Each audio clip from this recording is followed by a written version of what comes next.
a word about electrolytes this morning and sleep. Okay, I had a friend that wanted to know if there was one supplement that would get the sodium, magnesium, and potassium all together at one time. No, there's not. Now, your limits on keto or your average intake should be about 4,600 milligrams of sodium and potassium a day and 300 to 400 milligrams of magnesium a day. Okay.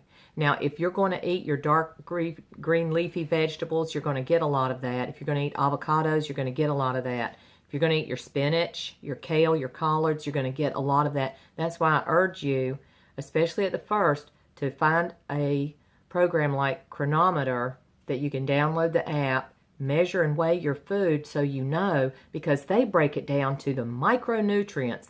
It's the most thorough program I've seen out there that I trust. And I've used other sources to verify things that I did on MyFitnessPal and the Atkins website. They were not right. Chronometer seems right for the ones that I had actually balanced out and looked at.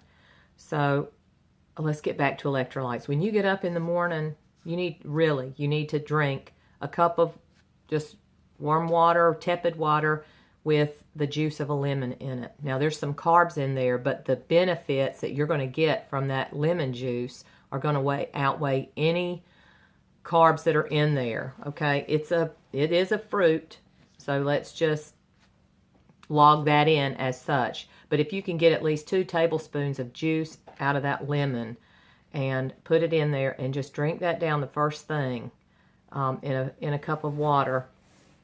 If you need some stevia in it, add that too. But that's going to start cleaning everything out from the night before. Now, I use light salt because that is almost half and half sodium and potassium. And then I take a supplement for my magnesium. Now, the supplement is low. You take 2 a day. You can take a slow mag that'll give you what you need through the day in magnesium, but I find that I eat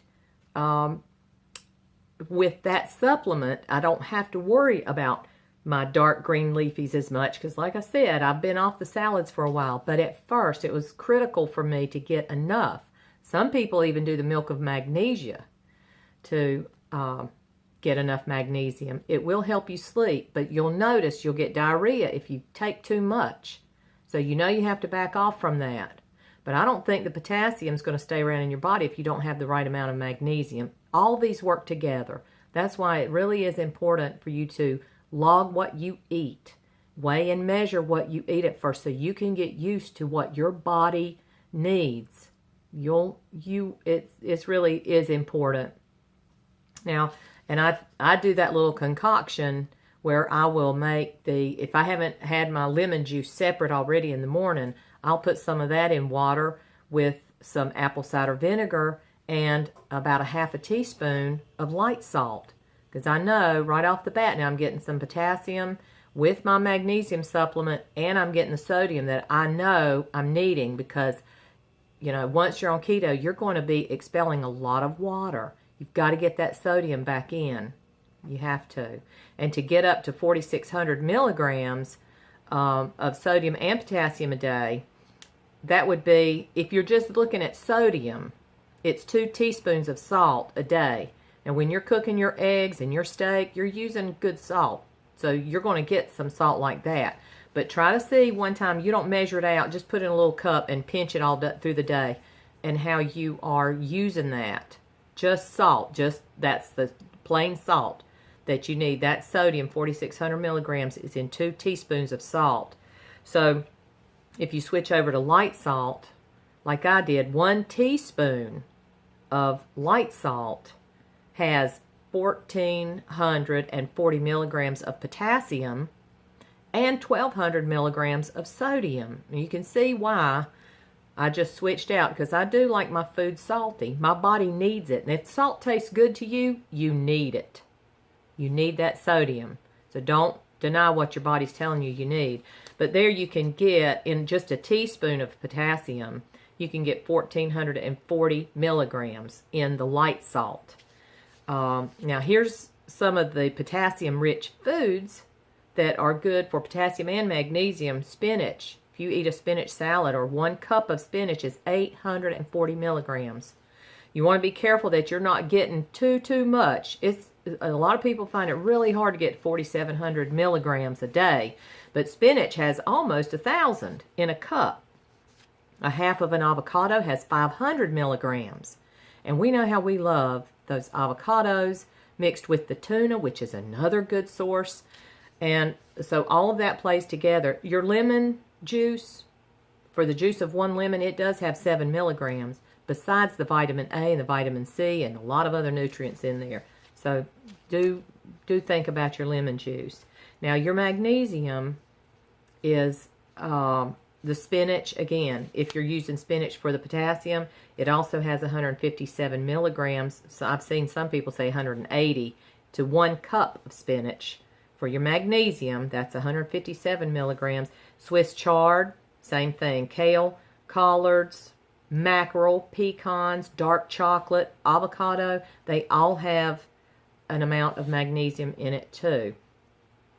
But you'll need to track it to make sure you're getting at least 300 to 400 milligrams a day. And if you're not, take a supplement. Like I take one with magnesium, D3, zinc, and calcium together, because I know I need those.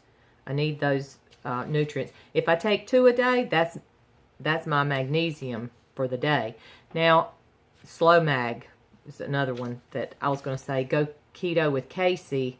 She does the Slow Mag. She's always done that. You can also drink your bone broth or your bouillon if you can find it without all the modified food starches in it. Find you a good organic broth or bouillon and drink that to supplement too for your nutrients and your sodiums. Now, as your body is healing and you're getting the right amount of these electrolytes, you're going to reduce your leg cramps. Magnesium really helps reduce leg cramps. Really does, because now we've got to focus on sleep. Your body is going to heal better when you get the sleep you need. And I woke up this morning thinking about this. I remember at the start, I was lucky enough on the weekends, I could kind of have my weekend to myself. And I would hole up in my bedroom in the afternoon if I felt the slightest bit tired, or just to get away from the food. If I was having a hard time fighting the urge to gnaw, I was lucky enough that I could go into my room and shut the door and rest. Sleep is going to be so important for you to get your body healed. And I was suffering with the adrenal fatigue, just chronic fatigue, and inflammation and all those other things. For me to heal my adrenals, this is what Dr. Berg said. You've got to eat your dark green leafies to get the magnesium so you're going to sleep better. And it is true that your body has to heal first before the weight comes off and you're going to feel better. But sleep is the key. If you can get 8 hours of sleep, you're going to be doing your body a world of good. Your brain is going to really revel in all that rest and relaxation. Now, I had a hard time with it because I wasn't used to being a good sleeper. I had so much belly fat. I lost 15 inches off my waist alone. I had so much belly fat, I couldn't sleep. I was snoring. I was, lack of oxygen. I couldn't breathe. And so I was waking up constantly through the night. And it was terrible. So I had to teach myself how to sleep again. Now, I did use some supplements to help this before my body got to a point that it was regulated, that it would go to sleep by itself and be happy. I did use the L-tryptophan. And I took a couple of those capsules before I went to bed every night, like 2 hours before. I would start taking that L-tryptophan because it's the same thing that reacts in your body when you eat a turkey dinner. That's L-tryptophan that makes you all sleepy and tired and you're sitting there watching football and you go to sleep. That worked for me. Before I found the L-tryptophan, I was using something called Formula 303. One of my friends had gone to a doctor that had told her to get that. And I think she actually had it in her office and gave it to her to use. But it's a natural relaxant. And so I would take that. I had that on hand, Formula 303. It helped my stress issues, my anxiety issues, and it helped me to sleep. And that stuff really works good, especially if you have muscle spasms, things like that. Then I found another supplement with ashwagandha, rhodiola, and some other anti-stimulant things in it. But it's all herbal, and you can find that any brand, anywhere online, probably Amazon or eBay. I would get mine on eBay. But that was also a really good supplement for me to just get some natural herbs in my body to start releasing that. And I would just walk up and down the hallway, or I'd walk it was just purposefully for me to breathe in and out, to exhale, and to start oxygenating my body again. It wasn't exercise. I did not exercise. But with all these things starting to stir up and the toxins being released, and Dr. Berg said it too, you've got to find a way to exhale and oxygenate your body. That's going to do you a world of good. Sit out in a forest somewhere where those trees are putting out lots of oxygen. But that was important for me, and I would hold myself away every chance I could to sleep and rest. I'd get under a nice quilt and cut everything off, shut the door, draw the blinds. I was lucky enough to be able to do that. I know the moms out there, it's tough to do. But, you know, if your kids are spending the night with grandma, or they're having spend the nights, or your husband takes over and watches them, or your sister, somebody to give you a break. You're doing the hard work now. You're trying to let your body heal. And it is an effort.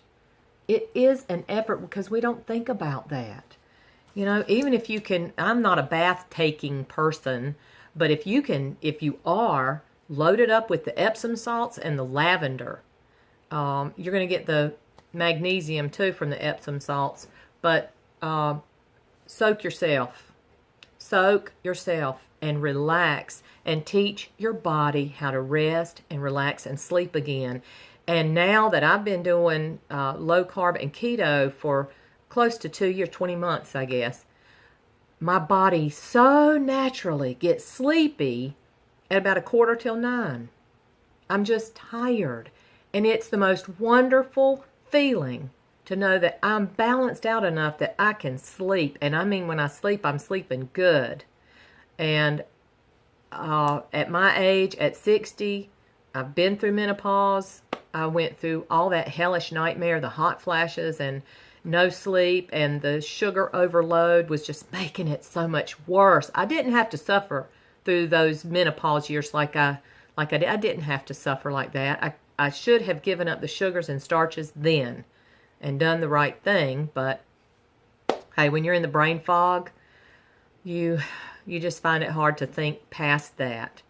But if you will, focus on keeping your electrolytes balanced and really log your food and weigh your food. Remember, a handful of greens is like a cup, which is equal to an ounce. So you can log that on your food chart and start realizing that your magnesium, your potassium, your sodium has to work together. And see if that doesn't help, get your body to a healing place where you can sleep again. You're going to really reap the rewards and benefits from that. That's going to make your body heal faster. Okay. This is Debbie Does Keto. Y'all have a great day.